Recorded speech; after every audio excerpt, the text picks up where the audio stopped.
Welcome in. If you're new here, hi, my name is Allie. I'm a tarot reader and intuitive coach. This is a tarot reading for INFJs. They're considered the rarest Myers-Briggs personality, 1 to 2% of the population. I don't know, I got mixed information about that. Some say 1%, some say 2%. But while we're waiting for people to join the room, we have a little info about INFJs. Say your algorithm finds me and it's because maybe you have a loved one that's also an INFJ, or you are as well and are just recently on this road to self-discovery and doing all the human design tests. That's where I started. Before tarot readings, I was doing like the Myers-Briggs test. I was taking what else? Like those love language questions. Like, what is your love language? Mine is acts of service and quality time. I don't know. It just kind of depends. I also like to feed my people. That's kind of how I show I care. It's creating something. I'm cooking something, I'm making something. Maybe I'll make you a painting or a poem or a card. Very random, right? All right, we'll just get started. INFJs, often called the advocates, are deeply intuitive, idealistic, and insightful. As the rarest of the 16 Myers-Briggs personality types, they make up less than 2% of the population. INFJs are driven by their inner vision and often feel a strong sense of purpose from a young age. They combine deep emotional intelligence with analytical thinking, making them both heart-led and mind-wise.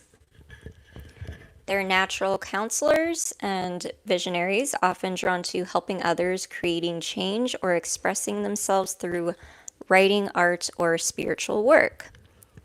So I am curious, the people I'll pick up if you are doing spiritual work, definitely comment and let me know.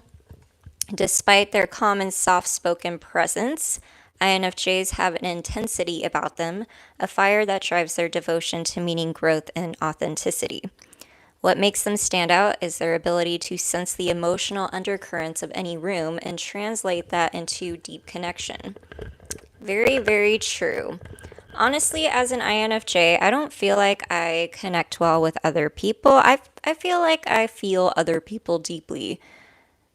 Do they feel me back? Not always, but I've had a very small handful of deep connections, occurrences where it's very unsaid, very intuitive, and I'll remember our memories and our experiences together like it was yesterday, and I can actually replay them in my mind like it's currently happening. That's how deep like my intuition goes when I connect with very specific people. Now, it doesn't always happen to me, but the people it has happened to, they were usually like catalysts to my growth in some way, or karmic, like there was karmic debt, whether it was emotional or like a resource, something like that, or they impacted my life in some sort of way where it was for growth. I guess that is a catalyst, but usually some kind of pivot or shift that is significant. We also carry an old soul vibe, and though introverted, they carry a form of strong, inspiring relationships when they trust someone. I would say that we don't really trust people easily, but once we do, we're loyal to our detriment. They need solitude like air, yet crave purposeful connection. I say that's true. We're still pretty independent and kind of like to vibe to our own thing, right? Challenges. We can struggle with perfectionism, burnout, people pleasing, or feeling misunderstood, which is exactly why I decided to do an INFJ section for tarot readings. Being that we are deeply intuitive, I don't know, like honestly, my guides told me to do this. I was like, if the chances are for an INFJ being an intuitive that you're going to be doing spiritual work, and part of my niches is to attract newly awakened light workers, readers, healers of all kinds. That doesn't even mean that you have to be doing that full time. It could be like a side hustle or something that you do for your own personal practice, yet you're out there being a nurse, being a doctor, being a judge. Like, you'd be surprised the kind of people that I come across. I've even had brokers ask me for guidance, you guys, which has been very interesting. Now we're going to get into famous or allegedly INFJ people. Carl Jung, that's definitely at my top favorites. Carl Jung is one of the many stepping stones that led me into tarot readings. I started reading about like psychology and then the subconscious, and then it got into consciousness, which is like a whole other level. You guys see how my awakening happened in tears? Hey, I don't know how to pronounce your name, but welcome.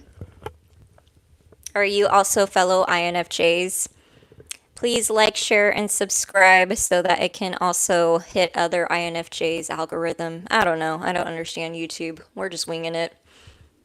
So if you don't know, Carl Jung is a founder of analytical psychology and a creator of the MBTI foundations.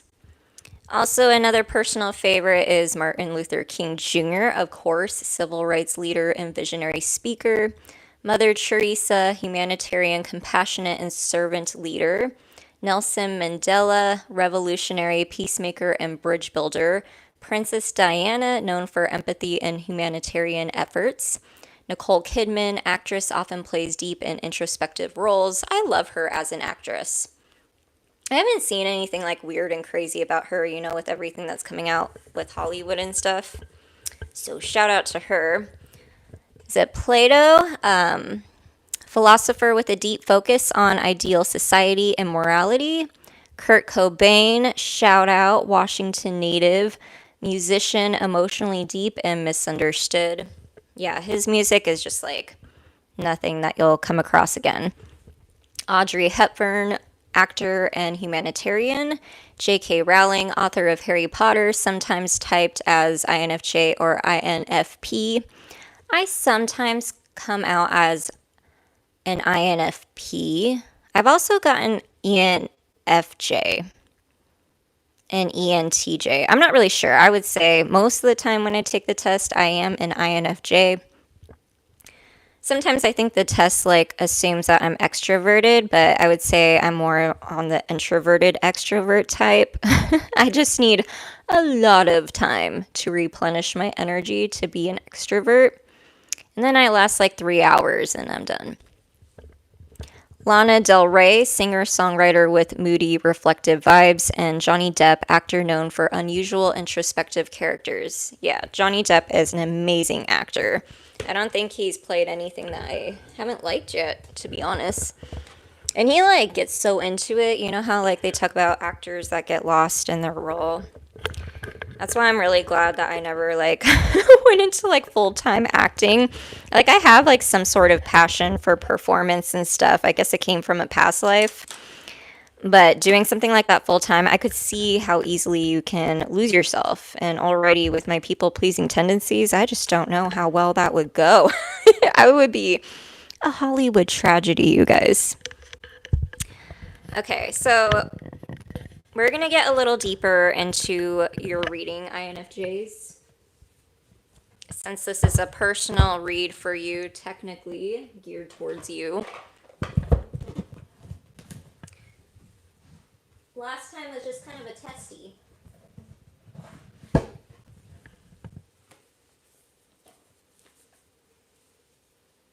I want to make sure. Let me grab a pen. Let's say 9:40 for the start of an INFJ reading.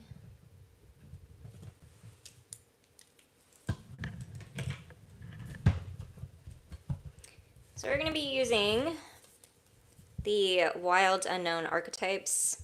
This is by Kim Krans. I use this a lot for my collective reads on Instagram. I haven't put up a collective read in quite a bit. we've changed the content schedule. But it was nice while we did it.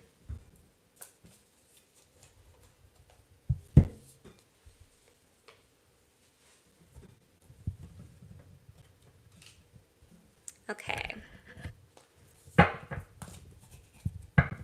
Show me, what do INFJs need to know?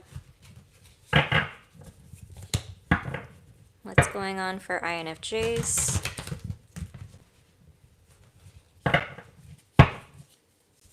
Show me messages for INFJs.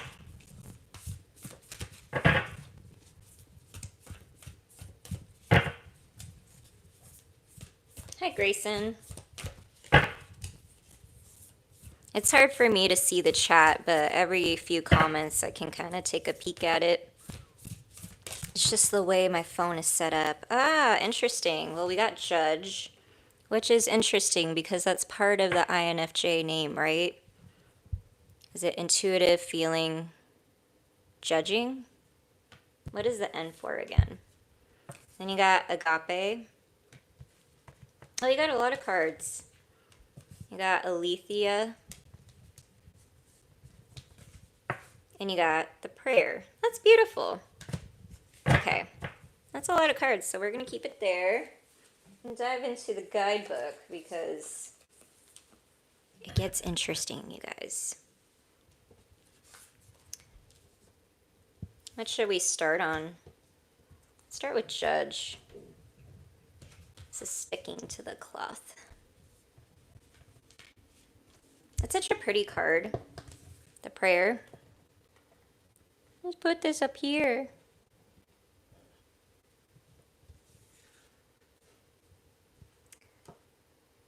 I love round cards, but it also makes it difficult. I do have a tarot stand, and I've also made a tarot stand, you guys, but I don't really market it much.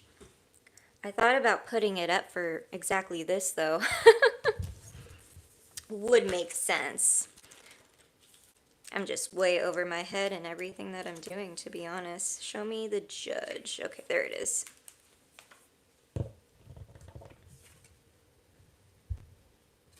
Am I in view?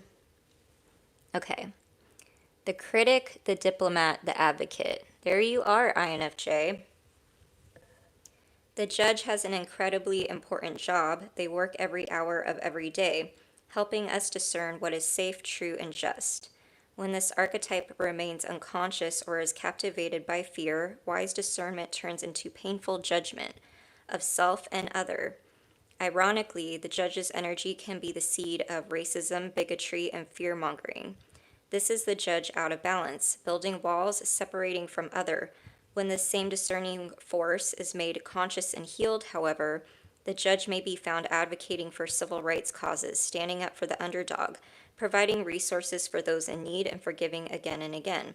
Love is the deciding factor. Awakening this archetype is essential for the complex times we are in. Get your Judge in order, the world needs it.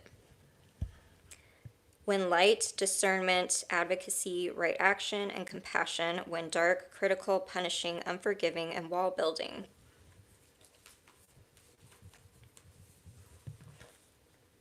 Gandhi had an incredibly illuminated inner Judge. He was a lawyer. You know, I never knew that. I never knew that.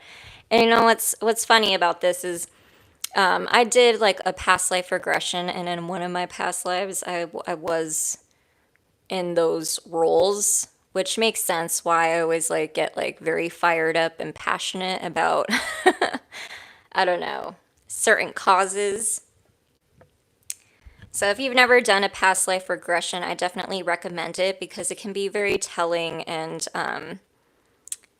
just, I guess, give you more of a soul compass and a good look into yourself and kind of honoring that. So he practiced silence 1 day a week in order to hone his discernment while on his revolutionary path. Man, that would be hard.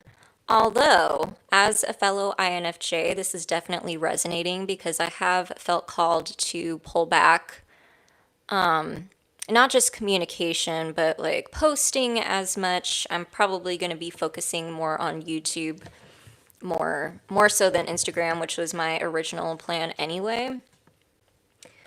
But going a whole week without my phone and not talking to anyone, could I do it? I mean, I guess I could. If I want to accept, like, I'm not going to make any sort of income at all for a week straight, and then I don't know, I would have to pre-plan that or something. I don't know. The judge's energy is contagious. When we feel judged, walls go up all around. Similarly, when we feel accepted, the entire world softens. Yeah, there's definitely a light and a shadow to each card for sure. Let's get into agape. So the meaning of these kind of cards, like agape and aletheia, these are the initiation portions of this deck. And you'll kind of see what I mean once I start reading it. So, agape, devotion and unconditional love. What if instead of putting yourself at the center of your spiritual practice, you put God, goddess, or nature at the center? How would this change your approach? Such is the energy of agape. I don't know if you guys are visual, but these are beautiful cards. She designed them herself, Kim Kranz. It is alive when we are in awe and wonder and our breath taken away by the sacred force that surrounds us and asks for nothing in return. This card can indicate a spiritual initiation that stretches your capacity to love and serve. You sense the earthly as the heaven and vice versa. Such an initiatory moment can appear in any form, and like a healing balm to the modern soul, its effects last a lifetime. The agape card may also suggest you reassess what you worship every day, consciously or unconsciously. What are you elevating? Where does the sacred ladder you climb ultimately lead to? When light, service, reverence, honor, and joy. When dark, spiritual bypassing and righteousness. Oh my gosh, you guys, spiritual bypassing. If you guys are on Instagram, go ahead and find my link that directs you there to my synchronicity account. I have a whole post on spiritual bypassing, but I do want to put up a video on this, especially with tarot, metaphysics. It's only going to grow from here. That's why they call it the era of the witch, which is also going to come with the shadow side of things, which includes spiritual bypassing, cults, spiritual abuse, blah, blah, blah. You get it? I just feel like that had to be said.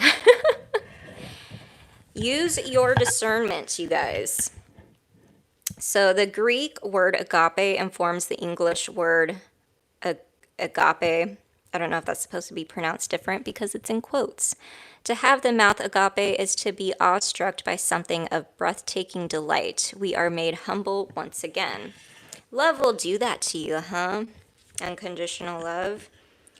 Agape can also be felt as overwhelming. Yes, love of family, partner, and community. Recognize it by a deep swell of gratitude.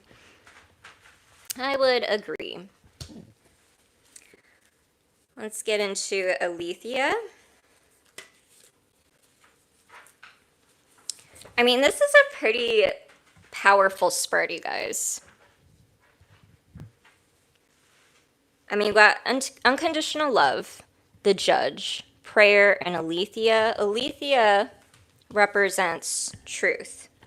Our soul recognizes the truth. When someone speaks it, it is a cool wave of relief that washes over the room, and all the facts and figures in the world fall by the wayside.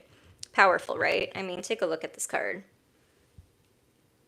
Such is the power of aletheia. It has an undeniable resonance that goes beyond the rational. We can also recognize aletheia by its contagiousness. When we hear someone speak the truth, we see the truth within ourselves and are more likely to tell our own story. The aletheia card requires us to step towards an act of truth.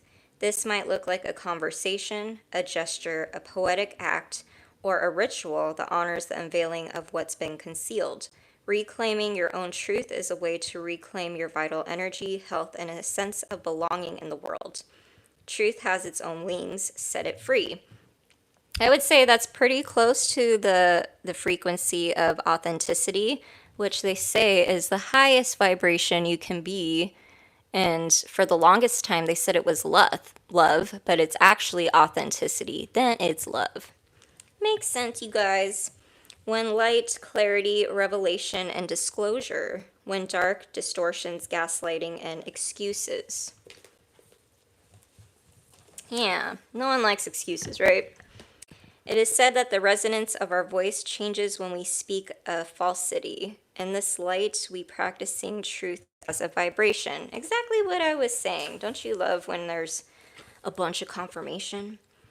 Picasso said, "We all know that art is not truth. Art is a lie that makes us realize the truth, at least the truth that is given us to understand." Picasso always has some interesting quotes. Is he also an INFJ? Then we're going to get into prayer. Hey, Polly.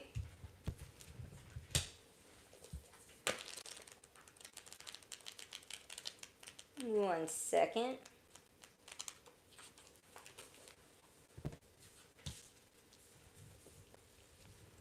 The worship, the reverence, the homage. What is prayer? When are we in a state of prayer and when are we not? To whom or what do we pray? Archetypally, the practice of prayer has been with us since the dawn of time as a remedy for the omnipresent self-centered thinking that spins us towards illusion. Prayer leads us beyond our ego as we move from our little story to the big one. Some say we are in a state of prayer anytime we are not the center of our own thoughts. Others say prayer is a natural result of gratitude. Perhaps it is simply surrender or service, whatever prayer is. For you, this card reminds us of its importance. Get quiet, low, humble, and soft. Bow and touch the ground as your heart lifts to the sky. Though it may be uncomfortable, it is time. Nothing else will do. When light, offering to be of service, asking for guidance. When dark, expecting results, self-aggrandizement. I've never seen that word before. Isn't that humbling when you try to read a word that you've never seen before? Go deeper, ask to be of service. Every song, kiss, breath, word can become a prayer. It is a feeling, not an action. Consider the ancient mantra, I bow to the creative consciousness within. I bow to the teacher within. Experiment with the act of bowing down. Nearly all spiritual traditions make a practice of prostration. Okay. Yeah. If you're just joining, this is a tarot reading for INFJs because I'm also a fellow INFJ and I don't really see readers do too many of these. I think there's one girl who's she doesn't do like INFJ support, but she's like, what is it? INTG TJ Tarot? I'm getting that wrong, but it's something like that. It's like a Myers-Briggs personality abbreviation tarot reader. Does anybody know what I'm talking about? Thanks, Polly. Okay. So we started with the oracle cards. Now we're going to get a little bit more clear messages of what's going on for you and what to expect. Show me INFJs.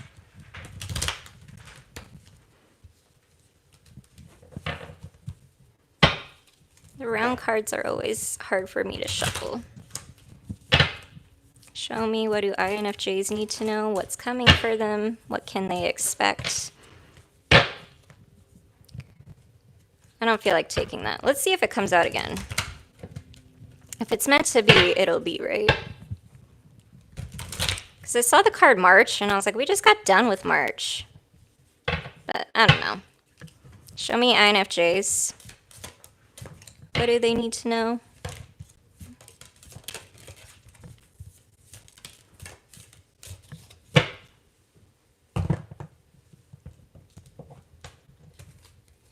Okay. We got use your intuition to make beneficial changes.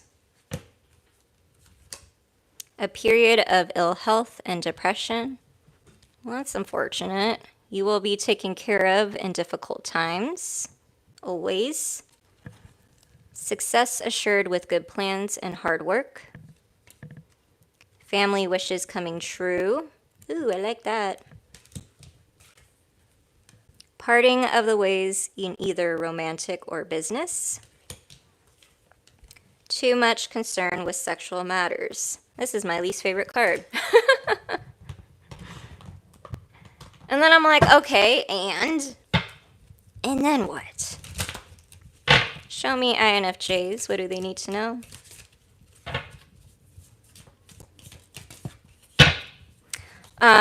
Channeled message with that bunny card that we were just talking about. Healing the sacral chakra.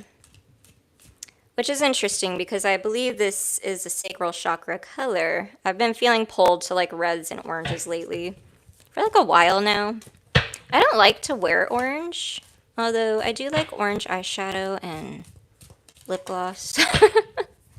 And I love like red orange tulips. I think they're so pretty. I like them better than roses, honestly.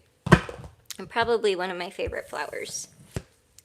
Okay, we got hammock, taking a vacation physically or mentally. Yeah, I'm definitely feeling this. A two-faced friend. Ooh. Great worry over nothing. So maybe that's what you might be not wanting to put your energy towards. You will be playing a different role. Dealings or relationship with a woman with dark complexion or hair. Psychic ability, trust your intuition, INFJs. Beware of greed. And for whatever reason, it kind of moved towards the judge card over here. Not that like we're really doing a spread or anything, but I do pay attention to where cards fall, and it was going towards the judge.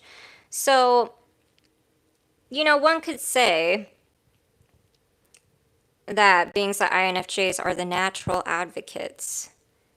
You might feel called to a cause, INFJs, and I think you're kind of recognizing, I mean, I'm not a conspiracy theorist, but I kind of am at the same time.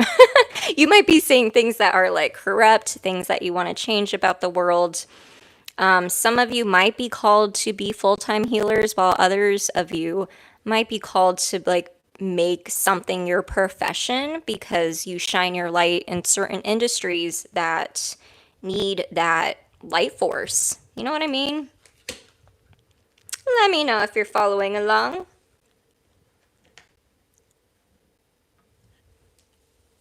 Okay. We're going to dig into a couple more decks.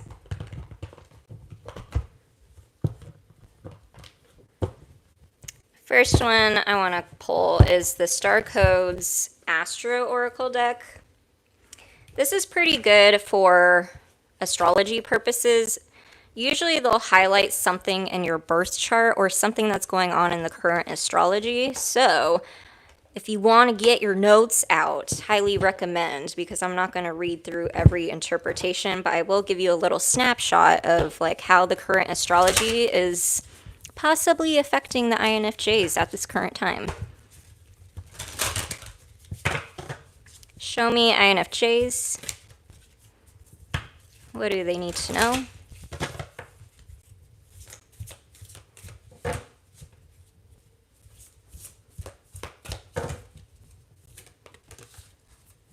I like how that flew out. It was very graceful. It says debilitated and discomfort.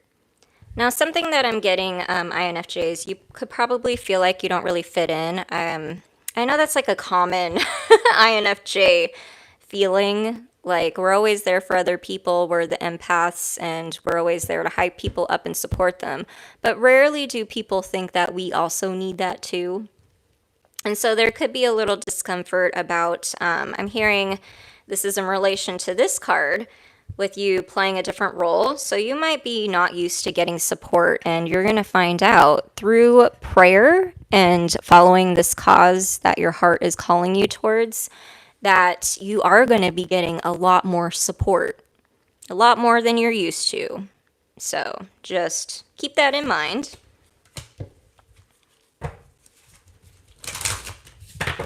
Show me INFJs. What else do they need to know?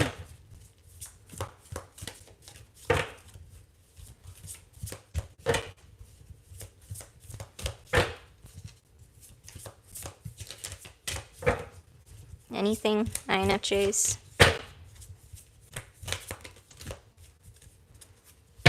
Okay, what's at the bottom? First house. So check out your first house. It says arrival. That sounds nice. And then I heard coming home. Oh, all right. Moon perception. It's a pretty card. Ah, see, you will be taken care of. Second house resources. So check out your birth chart, and you'll need the time you were born and location, all that jazz. You can go to like astro.com, something like that. Just Google free birth chart generators, and the first few that pop up are usually pretty decent, that give you like a good snapshot. But this reading is affecting your second house of resources. To get more specific, and then it says South Node past. So you're in transition between your past self and then arriving to your first house. It's very good energy. I'm also getting INFJs. This is going to be a lot more bigger than you're expecting. Don't be scared, INFJs. I think the debilitation feeling of discomfort is coming from an experience that you've never experienced before. It's exciting, it's new, but it's also uncomfortable because you don't really know what to do with it, right?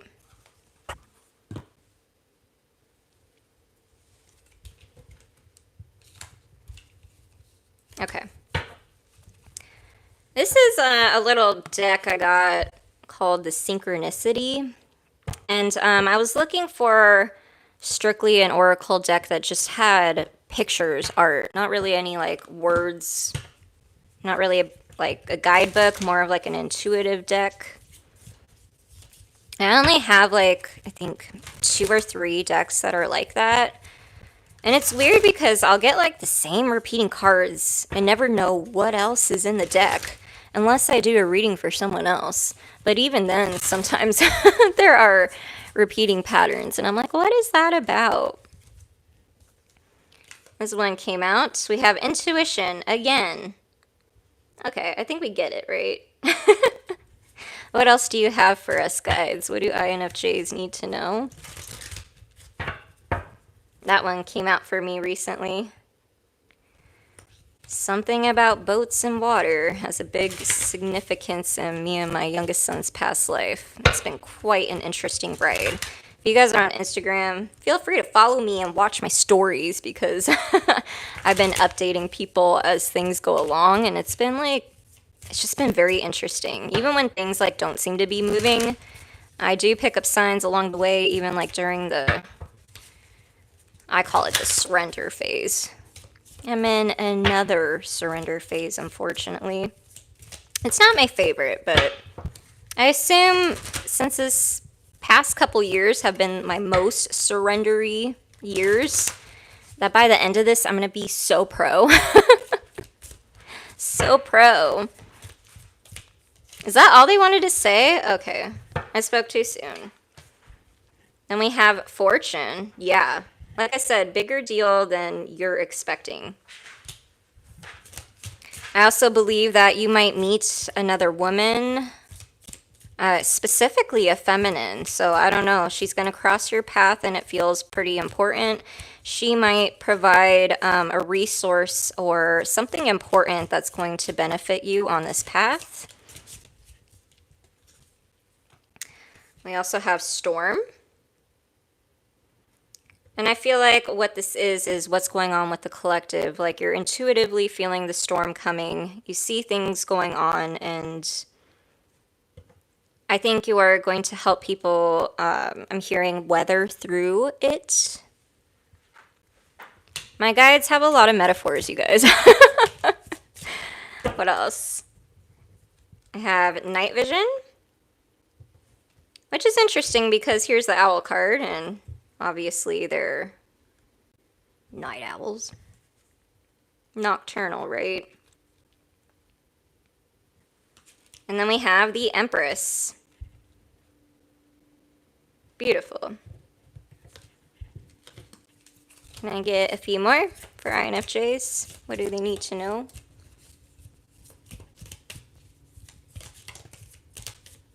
Success. Yeah, this is honestly an awesome reading. I love this for us, you guys. Gratitude. I feel like INFJs, you might be like actually not in the space at all. This might be more of a future read, but if you are in the space, congratulations.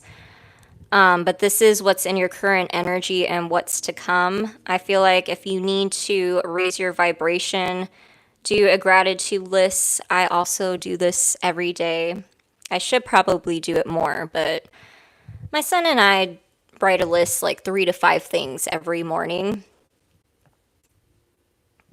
Someone recommended I even do 10. I mean, it really depends. It's really hard to pull yourself out of that space. I feel like when you're an intuitive feeler as an empath, we pick up all the pain from the people that we care about and even people that we don't even know.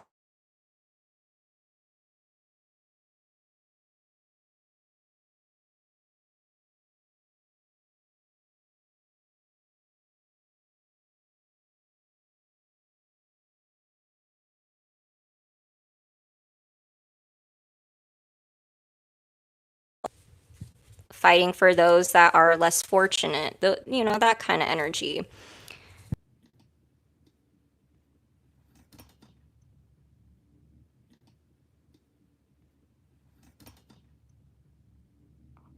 Okay, we're back on. Sorry about that. I'm gonna put the microphone back on. So I don't know what happened, but this happened to me last live, and I assume it's Mercury retrograde. That's why I haven't forced any like pushing out content or anything like that with technology and online, because I'm like, I'm not gonna go and frustrate myself. Let's be real. So we're back. Anyway, at the bottom of the deck, you have community, which is very Pluto and Aquarius, right? It's got to go with the transit theme. So I definitely don't think you're going to be alone in this journey whatsoever. I think you're also going to meet other fellow healers, light workers, your shaman. And yeah, wow, so much is coming through. So INFJs, you might be like used to working alone. I mean, we are known as the lone wolves, right? You have love, gather, attraction. I'm feeling like this is very law of attraction. So your people are looking for you too. Crystal vision, I don't know. I think that's the top of this deck. First time I ever saw it though. And it says joy and eagle. So that might be a synchronicity for you. I know like the past 6 months, I've seen at least 3 eagles when I want to say I was looking for a sign. I'm always kind of looking for signs, but asking you shall receive, right?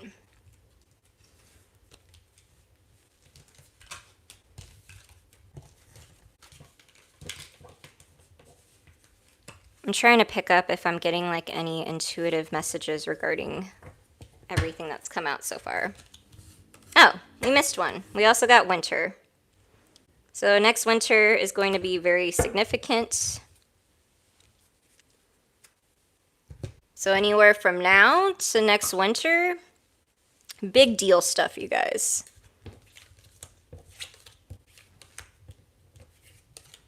So far, I'm not getting any channeled messages, but if you liked this video and it resonated with you, please like, share, and subscribe. Definitely helps with the YouTube algorithm and for other people that are also INFJs or into tarot readings or are looking for a coach that they can find me because I'm technically a newbie. I started doing YouTube shorts in 2023 and then I started doing live streams at the beginning of this year. And then we're just kind of seeing how that goes. But I'm also on TikTok. We'll see what's going on with TikTok. We don't really know, right? I'm also on Instagram if you want to get to know each other. I also offer personal readings, emailed readings, virtual calls, as well as pre-recorded videos where I send you a private YouTube link that you can rewatch and keep forever. I also have an intuitive coaching program where you can get 3 emailed readings a month for 6 months, including coaching and mentorship with me. We have a couple people that are graduating, I think at the beginning of summer, technically, July, end of June. And so I am looking for 2 people that are interested in coaching and mentorship. And technically, with 3 emailed readings a month, you're actually saving more than buying 3 emailed readings, like as the separate service. So I kind of made it in a way to like where you're still kind of saving money. I am planning to like do a monthly subscription for coaching and mentorship for people that can't afford the lump sum. But I do have payment plans on my website when you book a reading. So if you had to like make 4 payments to $44 to get yourself a reading, I'd say, do it, but I hope you're not in that position. But I did change my website settings in order for people to have that as an option. It's good to have options, right? Honestly, it's my belief that people shouldn't be getting a bunch of readings, and also have good spiritual hygiene with the people that you watch. You don't want to get delusional, or you're not using your discernment and you're just taking any message that they give you. Like, I try to remind people that on my videos that time is linear, which also means that with generic readings that are not personal readings, that's why personal readings are important. And I liked to make it into like a coaching mentorship because that's what I ended up doing. Although I followed a bunch of other readers, I leaned towards one mainly for at least like 3 to 5 years, you guys. And I found it beneficial just because, first of all, we jived like that. We were able to be vulnerable and share our stories and experiences in a way where it really helped me grow and expand my perspective. And she's awesome. She's very supportive of me. Her name is Miriam. She's also on Rumble. She used to be on YouTube. Her YouTube channel got shut down, but if you're on Rumble, go check her out there. And she also has a Patreon. Polly is also part of our tribe as well. He found me through another reader in Washington, out of synchronicities, you guys. But he could also tell you like the importance of mentorship, especially if you're new, and just having a community where we can have open discussions about things like that. Because when I first started and I woke up, I was very lost, and I was like doing everything on my own. And it would have been helpful for me if I found coaching and mentorship a lot sooner. But I do feel like the universe they're always on time, right? Divine timing. But those are my 2 cents. I don't know when my next video will be. You'll just have to keep notifications on and stay tuned. But I hope you guys have an awesome week. Most people are going to be on spring break, so I hope you guys have safe travels. But until next time, you guys take care. Bye.